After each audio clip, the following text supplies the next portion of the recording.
Chapter 12. Council of War.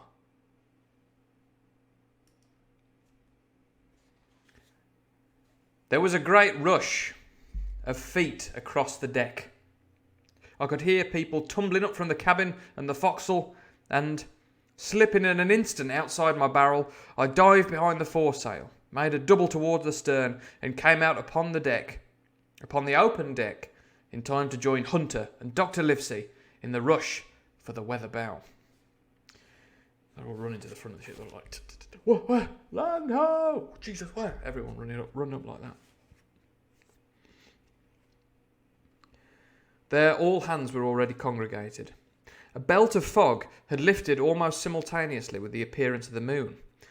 Away to the southwest of us we saw two low hills about a couple of miles apart, and rising behind one of them a third and higher hill, whose peak was still buried in the fog. All three seemed sharp and conical in figure. So much I saw, almost in a dream, for I had not yet recovered from my horrid fear of a minute or two before. And then I heard the voice of Captain Smollett issuing orders. The Hispaniola was laid a couple of points nearer the wind, and now sailed a course that would just clear the island on the east. "And now, men," said the captain, when all was sheeted home, "has any of you ever seen that land ahead?" "I have, sir," said Silver. "I've watered there with a trader I was cooking." It means a trade ship. And we know he's been there because he's a pirate. He's been with Captain Flint.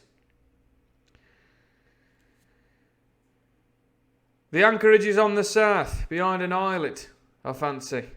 asked the captain. "Yes, sir. Skeleton Island, they calls it." A rubbish name. That's very on-brandly piratey, I suppose. Skeleton Island. "Yes, sir. Skeleton Island, they calls it." "Who's they? Not pirates, is it? Because that sounds quite like a piratey name." "No, they. Just they, generally. Everybody just calls it that. Skeleton Island." "It were a main place for pirates once." Oh, I've made a fool of myself. He's gone straight ahead and said it. "It were a main place for pirates once." Did they name it that because it was discovered by Charles Skeleton, says not a normal person. Yeah, I hope so. Charles Skeleton, the richest explorer in Bristol. "It were a main place for pirates once, and a hand we had on board knowed all the names for it." Yeah, a hand we had on board. You mean, Long John, you pirate? "That hill to the nor'ard they calls the Foremast Hill. There are 3 hills in a row running south'ard, fore, main and mizzen, sir. But the main, that's the bigger with the cloud on it, they usually calls the Spyglass." Isn't that the name of your pub? Just shut up a minute, that's not relevant. It's a pure coincidence, nothing to do with that. "By reason of a lookout they kept when they was in the anchorage clearing. For it's there they cleaned their ships, sir, asking your pardon." "I have a chart here," says Captain Smollett. "See if that's the place." Long John's eyes burned in his head as he took the chart, but by the fresh look of the paper, I knew he was doomed to disappointment. This was not the map we found in Billy Bones's chest, but an accurate copy, complete in all things, names and heights and soundings, with the single exception of the red crosses and the written notes. Clever. Sharp as must have been his annoyance, Silver had the strength of mind to hide it. Of course he has, he's a genius. "Yes, sir," said he. "This is the spot, to be sure, and very prettily drawed out. Who might have done that, I wonder? The pirates were too ignorant, I reckon. Aye, here it is. Captain Kidd's anchorage. Just the name my shipmate called it. Just the name my shipmate called it. There's a strong current runs along the south, and then away nor'ard up the west coast. Right you was, sir," says he, "to haul your wind and keep the weather of the island. Leastway, if such was your intention is to enter and careen, there ain't no better place for that in these waters." So he's basically saying, that's the way you got to get in there. "Thank you, my man," says Captain Smollett. Yeah, he's condescending. He's winding you up. He's like that. I don't give a fuck, mate. Move along. All right, my man, says Captain Smollett. I'll ask you later on to give us a help. You may go. Cool as a cucumber, this boy. Cool as a cucumber. You may go. Long John's like that. Clash of wills with them pair always. I was surprised at the coolness with which John avowed his knowledge of the island, and I own I was half frightened when I saw him drawing nearer to myself. He did not know, to be sure, that I had overheard his counsel from the apple barrel, and yet I had by this time taken such a horror of his cruelty, duplicity, and power that I could scarce conceal a shudder when he laid his hand upon my arm. Oh, says he, this here's a sweet spot, this island. A sweet spot for a lad to get ashore on. Oh, you'll bathe and you'll climb trees and you'll hunt goats, you will. You'll get aloft on them hills like a goat yourself. Oh, it makes me young again. I was going to forget me Timberlake, I was. Oh, it's a pleasant thing to be young and have 10 toes. You may lay to that. When you want to go a bit of exploring, you ask old Long John, and he'll put up a snack for you to take along. And clapping me in the friendliest way upon the shoulder, he hobbled off forward and went below. Jim's like that. Because he's just heard him going, I'll fucking rip that squire's head off with me bare hands. I'll fucking kill him when we get the chance. Lad, all right, Jim. Oh, you'll have a fun time on that island. They've got a wacky warehouse on there. You can have a fantastic time over there. Oh, hey, and if you want to go, you come by me and I'll do you ham sandwich. All right. Jim's like that. He's got to know something's up. He's got to know. Captain Smollett, the squire, and Dr. Livesey were talking together on the quarterdeck, and anxious as I was to tell them my story, I durst not interrupt them openly. While I was still casting about in my thoughts to find some probable excuse, Dr. Livesey called me to his side. He had left his pipe below, and, being a slave to tobacco, had meant that I should fetch it. But as soon as I was near enough to speak and not to be overheard, I broke out immediately. Doctor, let me speak. Get the captain and squire down to the cabin and then make some pretence to send for me. I have terrible news.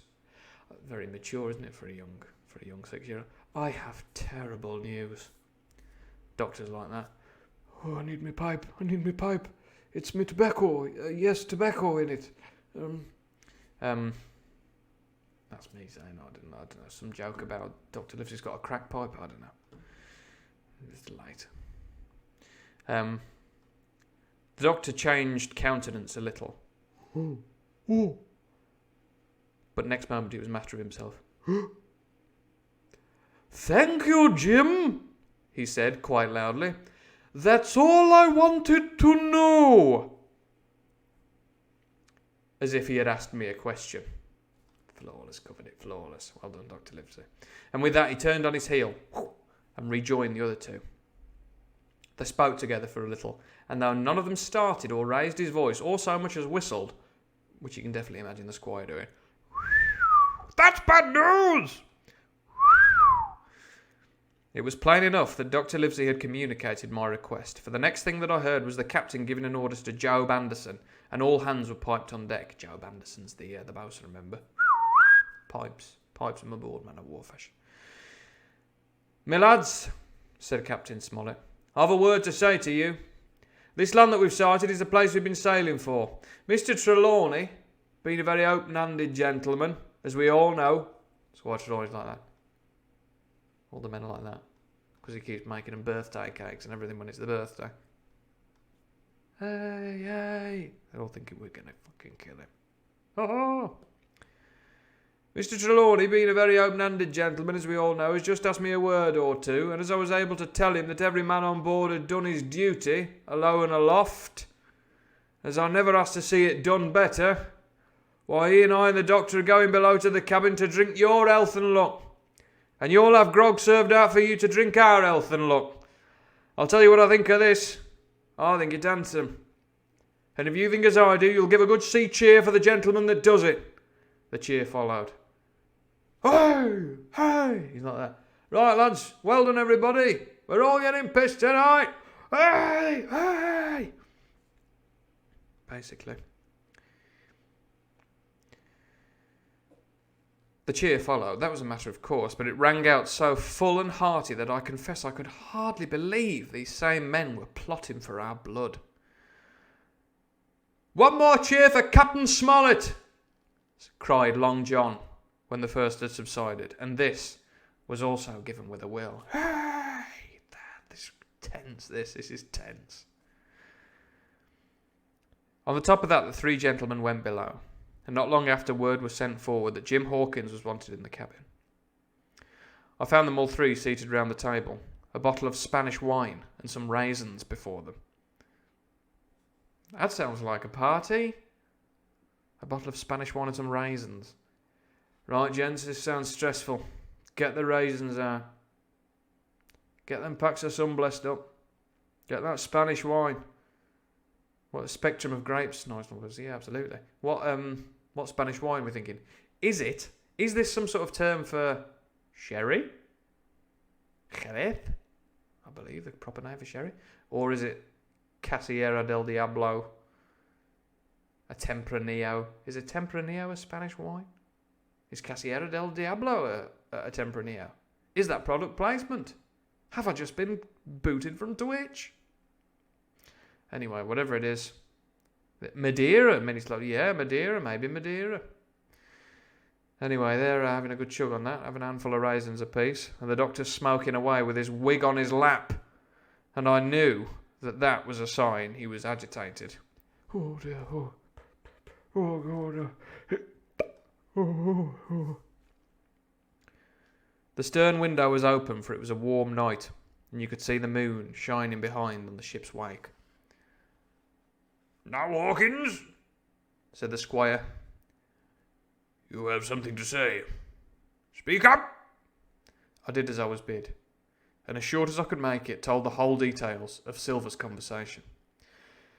Nobody interrupted me till I was done, nor did any one of the three of them make so much as a movement, but they kept their eyes upon my face from first to last. "Jim," said Dr. Livesey, "take a seat." And they made me sit down at table beside them, poured me out a glass of wine. "He's 6, this boy," we've said. Filled my hands with raisins. Sure. And all three, one after the other, and each with a bow, drank my good health and their service to me for my luck and courage. Is this something we don't know about? Spanish wine and raisins? Is this like when you have like tequila and you have like a bit of lime and salt? You like line it up, salt and like that. But this is just that. This is the 1769 version, which is just a handful of raisins and a glass of sherry. Casillera del Diablo. Shot out. Sherry. Ooh, raisins. Horrible.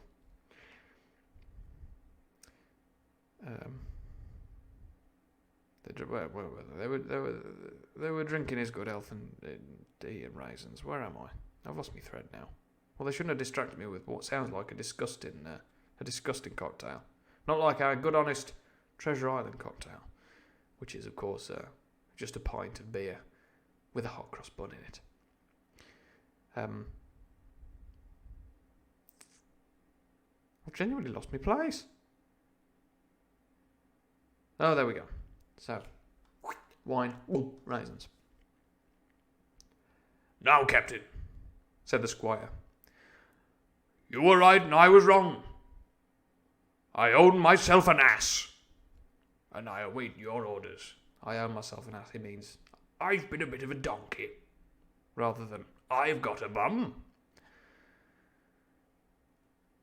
"No more an ass than I, sir," returned the captain. And see, he's a good egg, Captain Smollett. "I never heard of a crew that meant a mutiny but what showed signs before, for any man that he had an eye in his head to see the mischief and take steps according. But this crew," he added, "beats me." "Captain," said the doctor, "with your permission, that's Silver, a very remarkable man." He looked remarkably well from a yardarm, sir, returned the captain. Hanged, he means. But this is talk. This don't lead to anything. I see three or 4 points, and with Mr. Trelawney's permission I'll name 'em. You, sir, are the captain. It is for you to speak, says Mr. Trelawney, grandly. He's backed off a bit. There's a good friendly vibe. There's a good friendly vibe now amongst them, which is good, because they've been a bit of loggerheads before, but the imminent threat of pirate death has united these English gentlemen. First point, began Mr. Smollett. Don't know why he switched from captain to Mr. there. We must go on because we can't turn back. If I gave the word to go about, they'd rise at once. Second point, we have time before us, at least until this treasure's found. Third point, there are faithful hands. Now, sir, it's got to come to blows sooner or later, and what I propose is to take time by the forelock, as the saying is, and come to blows some fine day when they least expect it. We can count, I take it, on your own home servants, Mr. Trelawney. That's like Mr. Carson, Mr. Redruth, Mr. Carson, and all the lads are like, we go where the squire goes, we'll do as we're told. Not in any way qualified sailors. As upon myself, declared the squire. 3, reckoned the captain. Ourselves making 7, counting Hawkins here.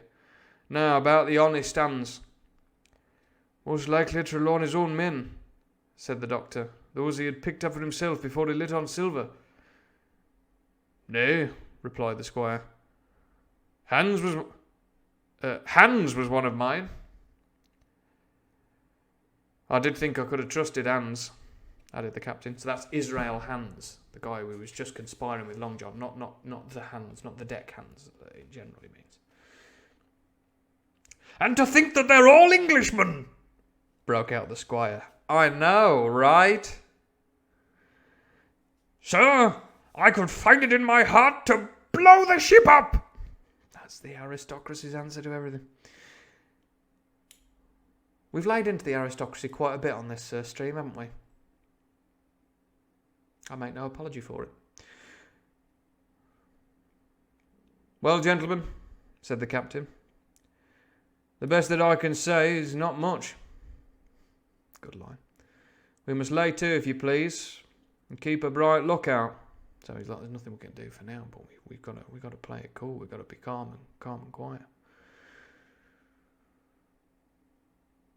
It's trying on a man, I know. It'd be pleasanter to come to blows. That's right. I mean, at that point, you just want to drive the pirates out with a good old cutlass, really, wouldn't you? But there's no help for it till we know our men. Lay to and whistle for a wind. That's my view. Jim here, said the doctor, can help us more than anyone. The men are not shy with him, and Jim is a noticing lad. Hawkins, I put prodigious faith in you, added the squire.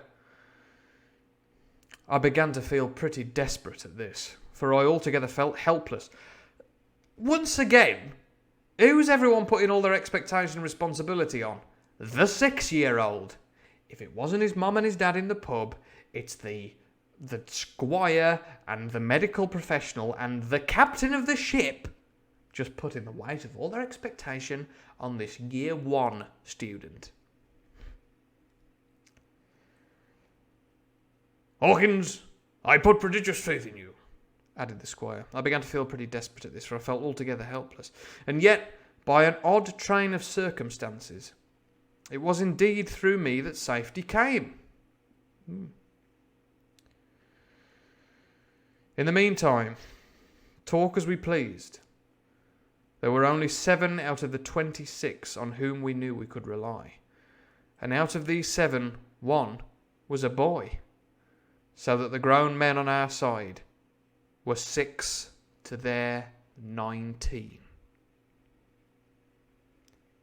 End of chapter. And end of part 2 of Robert Louis Stevenson's Treasure Island.